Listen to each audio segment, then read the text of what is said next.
Hey guys, it's Jay with the Jay Williams Experience. I'm so happy that you guys have chosen to join me again today as I continue my journey on the inspirational journeys to greatness. And I have had an amazing time just spotlighting some of the most amazing people that have come into my life that I know and hold near and dear. And I know you do too. But I have someone very, very special with me today. He is, how can I say, amazing. He is the owner of Diva Asylum. He is a friend and he is family, and I love him with all my heart. I want to welcome you, Quron Hicks. That's right. I'm so happy you're here. Me too. I've been watching and I've just been saying, am I gonna get a shot? Oh, absolutely. He's on the list. Now, I've already told several people I have a list of people that I would like to bring on, and he is absolutely on the top of my list because he's amazing. You are amazing. Thank you so much. So let's just jump right into the conversation. You are, like I said, family. He is family. You grew up with my husband. Yes. Why you say it like that? You get to choose family. Yes. Oh, come on now. And we were lucky. Yeah. Because we didn't even we had friends in common, but we didn't know each other. Okay. So we had actually lived around each other for a while. Mm-hmm. And then just kind of from church. Okay. And then one day on the school bus, I kept saying, I know that guy. Yeah. Back then. Sure enough, it was Chris. Yeah, yeah. He's had some funny. Y'all have had some stories, some funny stories. You had the car. Yes, the first one to get a car. Yeah. So I was everybody's bestie. Okay, but that's so good. I love that. So there you go. I mean, you're right. You're right. Family isn't always about, blood makes you related, right? But family is something that just is organic. It just happens. Right. It does happen. It does. And I'm so grateful for that. And I'm so grateful for you. Right. So how long, y'all were kids, like how old do you think? 14. Oh, wow. Yeah. Okay. Like 9th grade. Oh, wow. Okay, yeah. And I think Chris was 7. Okay. Much younger. Yeah. Okay. Well, I say much younger. I don't mean that. No pun intended. Oh, no. It's been too many years and they've been too good. Okay. Hello. Thank you. Exactly. Well, that's amazing. And I had the pleasure of having your beautiful sister on recently. I saw. Yeah, she's amazing too. It's just in the families and the bloodline. And she's doing good too. And I'm so happy about that. I am. So let's talk about you. So y'all, I follow a lot of my family on social media. Not everybody, but I do follow a lot of people on my platforms. And you have been posting some amazing things. First of all, you post some really profound things, but then you talk about your business. And your business is what I want to get to. That's the nitty-gritty I want to get down to. Okay. You actually create wigs. Yes. And do makeup. Yes. Okay, so tell us about Diva Asylum, your business, out of New Orleans, by the way. Yes. I did start in Houston. Okay. And I was working in a salon. Mm-hmm. My god sister owned it. It was great. So if you ever heard of Desired Images, okay, that was the name of the salon, and we had fashion shows, and we did our collective thing as a group. Mm-hmm. But I kind of felt like I wanted to do something else, like going to movies or something like that. Okay. And just by chance, one of my customers came in with a wig on. She needed a perm and all that. Well, she took the wig off. She threw it on the station, and the stove burned all the hair off the back. Are you serious? Yeah. So we all had to be evacuated because once that fire alarm goes off, everybody's got to go outside. Absolutely. And we got back in, and I was like, I think this wig is done. Mm-hmm. And she was like, I don't believe it. I've seen you do extensions. Mm-hmm. If you can do that, I think you can fix this wig. I played around with it. I picked it up, put it out, picked it up. And then one day it just clicked how to do it. Okay. Sewed the tracks back in, cut the young ones off, that whole thing. And I didn't know that her brother was one of the biggest female impersonators in Houston. Really? Yeah. Okay. So, I don't know if you ever heard. Well, if you've seen Low Down Dirty Shame, then you've seen Carwin. Yes. Amazing Grace. Yes. And that was really? it. Yeah. Okay. And And then he started coming, his friends started coming. I started meeting people, and they would come to the salon and drop off hair like they had an appointment. Because they knew you were going to take good care of it. It took me longer then because I was still kind of scared of it, but I was doing it. Okay. Yeah. Well, I mean, to do female impersonator wigs is amazing because let me just say, if we talk female impersonators, we're talking like RuPaul.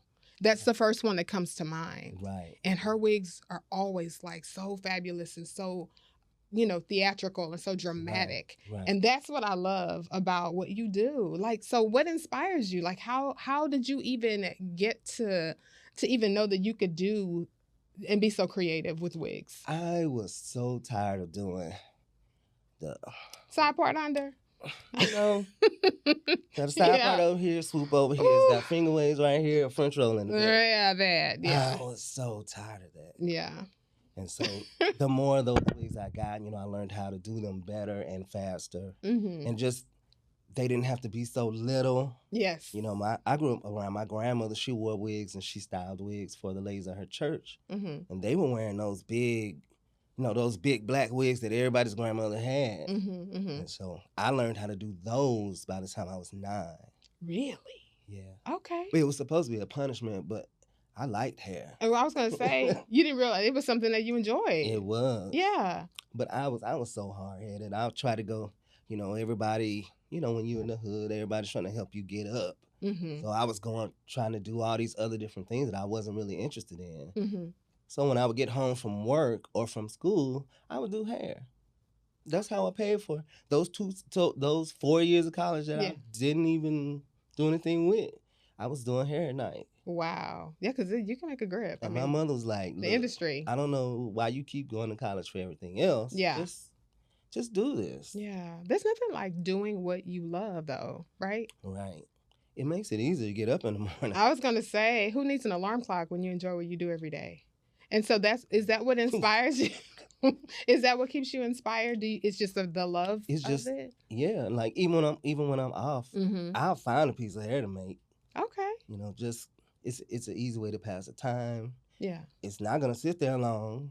Somebody's gonna call and ask, "Hey, what you got over there ready?" Really? Yeah. So you are currently in New Orleans. Yes. Okay. So why New Orleans?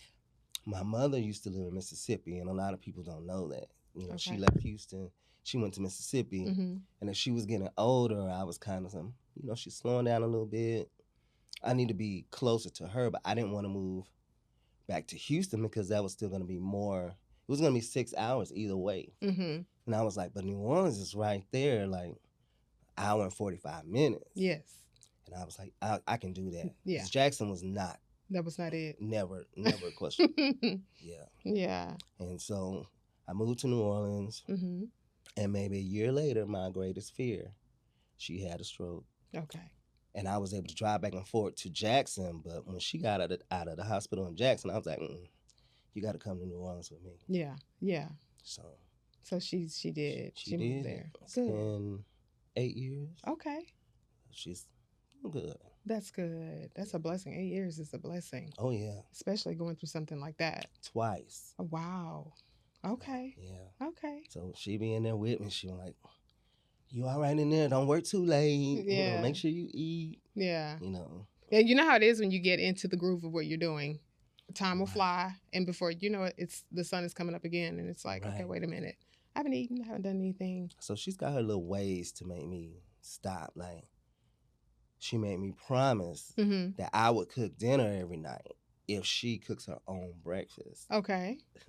Is that working out? It does, because it makes me stop, take a break, spend some time with her, watch a movie. Okay. And then I'll start by working at 9 o'clock. Yeah. Okay. And it could go after that.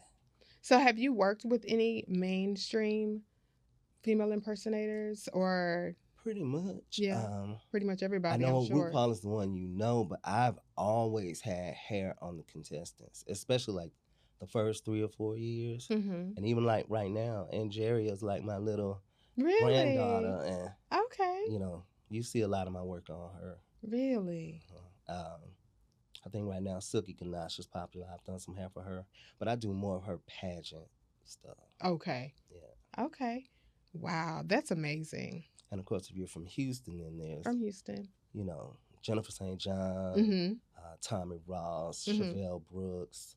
Wow. I've been working with them since the beginning, the early 90s. Really?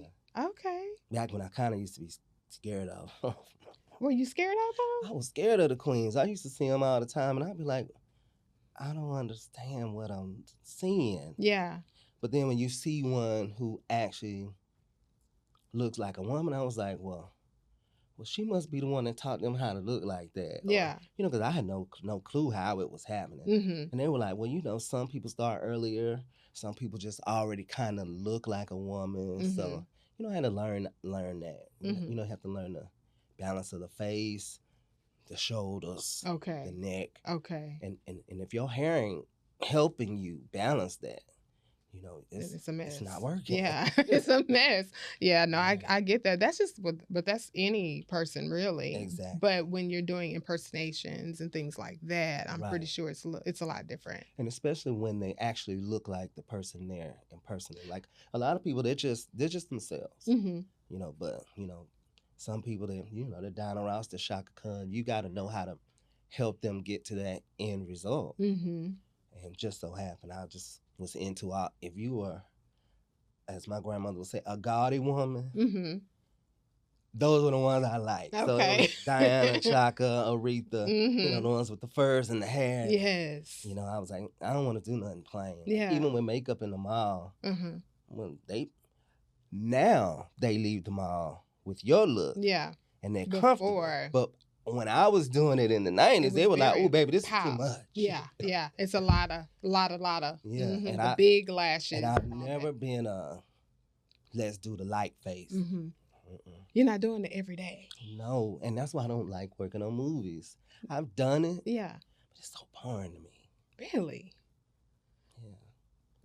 I can get that, because you're right. If you're just doing just a regular movie, people are just everyday people for the most part. I get it. And I would always get there. Oh, her name is Cassandra, and she don't do much. You're like, no thanks. No thanks. Right. Wow. Well, I think that's amazing though, still.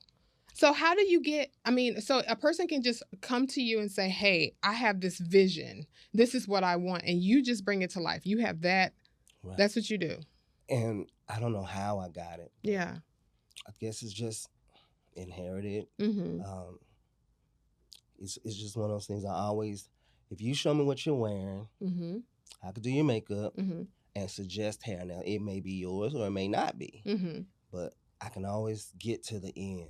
I've rarely been just stumped to where I say, I can't do it. So how long does it take you to create a wig for, say, someone, I don't know, anyone, someone who's in a show and they're trying to be Diana Ross? And you know how Diana Ross, she was hair for days. So, and the first thing when somebody tells me they're going to do a character, I always try to make sure that I can find the character in them when I look at them. Okay. Because if I can't, we got a problem. Yeah. So like I said, I'm the one to make sure that you're doing the right version. Like there's many versions of Diana Ross, but if you pick the wrong one, you've wasted your time. True. True. And some people look like Diana Ross from the 50s. Some look like her from the 60s. There's a difference. Mm-hmm. And then some guy, the Diana Ross we had in the 80s. Yeah. She was a little less, I always said she looked tight, with the little shoulders and everything. Mm-hmm. But she was more loose. She was working overtime and doing all that, That's right. Uh-huh. Even bigger hair, a little less makeup. True. And so if you had the big fluffy coat on your shoulders, your hair didn't necessarily have to be this wide. True. But it could in case you want to drop it off. Okay. And those are the things that I don't know why, I always knew those details matter, and clearly you have to pay attention to detail to do what you do in general. Right. But to be able to pull a vision together, I'm sure that is just required. Yeah, because sometimes if they don't have that vision right, I'll tell them no. You will? Yeah. Because they're never gonna say, I asked for something that wasn't right. They're gonna say, look at this mess Q gave me. Yeah. And I learned that early, so Okay. You know, I always nip that in the bud. I was like, okay, well, let me see what you have so I can understand where you're trying to go. Yes. And maybe we can get there. Okay. And most time, like I said, most time we do. I think because I've been doing it for so long, most people trust my opinion. So they'll be, if I say, hey, I know you're trying to do this Dino Rouse looking red, but you're more of a Dino Rouse in silver with the long coat. You know, let's look at that. Yeah. And they usually listen. Okay. Yeah, there's a methodology to the process. Right. And it helps when people are open to hear what you have to say and trust your judgment. Right. And that you'll pull the vision together. So what keeps you motivated? Aside from loving what you do, what motivates you to keep doing it? The young kids. The young kids? They do, because they get so excited. Yeah. And it's like, I was on a date. Okay. Went to a club and I was like, hey, let's sit in the corner, because I knew people that worked there. So I didn't want to be a distraction. Yeah. So we get back there in the corner and everything, and the waitress came up with somebody who did shows, and she knew what I looked like, but she just hadn't called me yet. So she came and she said, oh my God. And she talked, and she told me she was getting ready for something. And then she walked away. And so the guy I was with was like, hey, what do you do for a living? I was like, well, I do makeup and hair. Yeah. Do some styling. And I just brushed it. Yeah, you know? kept it real low. And then so then the next person about our drink, it was somebody else. And they were like, don't be mad, but she told us you were over here in this corner. And so I wanted to bring your drink so I could meet you. Wrote her number down, gave it. She left. Then another one. Wow. And it was like all of a sudden, then everybody started coming.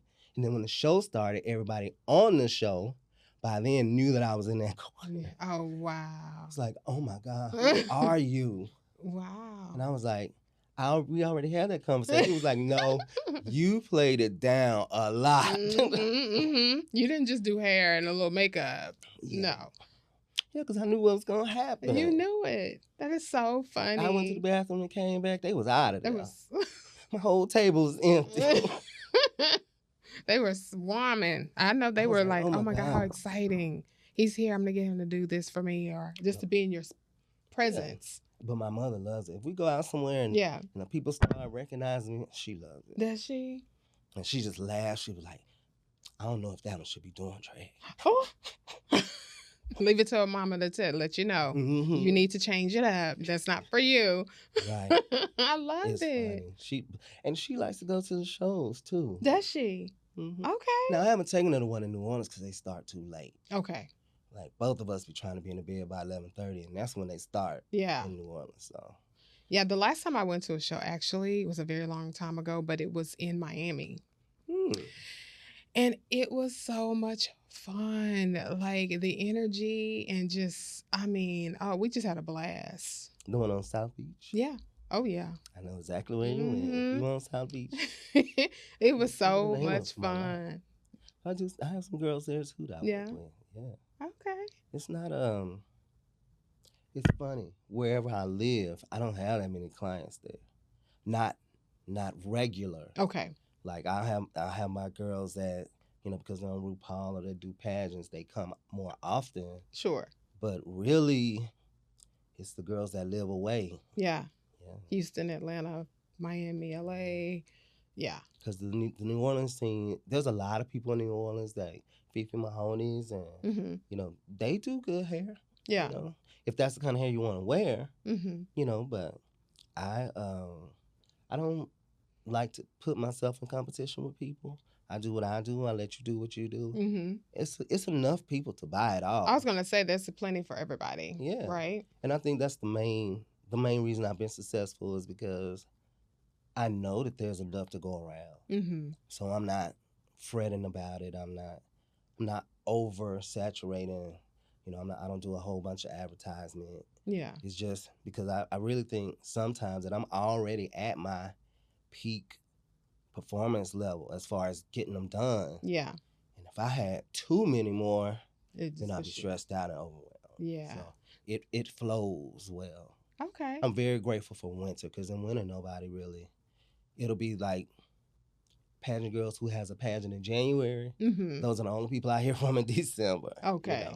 You know. So it doesn't take long to create then? No, it doesn't. Depending on what it is, it may be overall maybe 12 hours. Okay. But not necessarily all on the same day. Okay. So like I'll have a moment, especially if I have a movie or a series I want to watch on TV. I'll just sew for hours, sewing the wigs together. Yeah. And then on another day, I'll start styling. I can't watch a good movie and style at the same time. Something is gonna get missed. Yeah. So I love that. Oh my gosh, this has been so great. How do you feel? How is it going? Like, what are your thoughts in this moment as far as what you're doing? How far do you want to go with it? Like, what are your goals? Like I said, I love hair. I don't think I'll ever stop with that. But I got some other stuff up my sleeve. Yeah. Like, I know you see my inspirational post. Yes. Is a book coming? Yes. Bravo. So this year, I will be hopefully by June finished. Okay. And that's amazing. I finally told my family this at Christmas. They were like, "Oh my God, it's about time." So I haven't really decided on a final format. Okay. Because I like how when I post something on Facebook, it's you can comment. I like that, and I think maybe I'm gonna do a format where it'll be what I want to say, then empty lines for you to put what you want to say. Kind of like a journal almost. A journal. Okay. I love that. Inspired by me, but finished by you. Sure. Oh, I love that. I think that's gonna be the first. Well, I just your what you say and the things that your quotes, your thought process is just so necessary and needed. Thank you. And it really speaks to everybody, in my opinion. Like everybody can relate. You know what I mean? No matter your age or anything. You know what I mean? So I love it. So I agree 100% about time. Hello. Yes. About time. I'm ready because you got to come back and talk about it when you get it. And then I'll release the next day. I'm gonna do like Beyonce. Yes, leave them waiting and wanting more. Give them one. That's it. At the other. That's it. That's it. Can't give it all to you right now. Right. That's right. Well, I am so happy that you came to have a conversation with me today. Absolutely. It means literally everything. It has been a very long time coming. You know what I mean? Yes. And I appreciate you more than you know. So thank you very much. And guys, when you get an opportunity, and I mean right now, go to your Facebook and Instagram, and they should find you where? On Instagram, I'm Q of Atlanta. Okay. All capital letters. On Facebook, it is Quron, Quron, Hicks, Hicks. Or you can just call me, 404-550-3633. And there you have it. So make sure that you contact him for all of your creative, beautiful wig needs, especially those that are doing shows and or have movies and things like that. Make sure you check out Diva, Asylum, Quron, Hicks. He is amazing. Thank you so much for being here. You're amazing. Oh, thank you. And thank you all guys. Thank you guys all for joining today on the Jay Williams Experience. And until next time, peace. See you.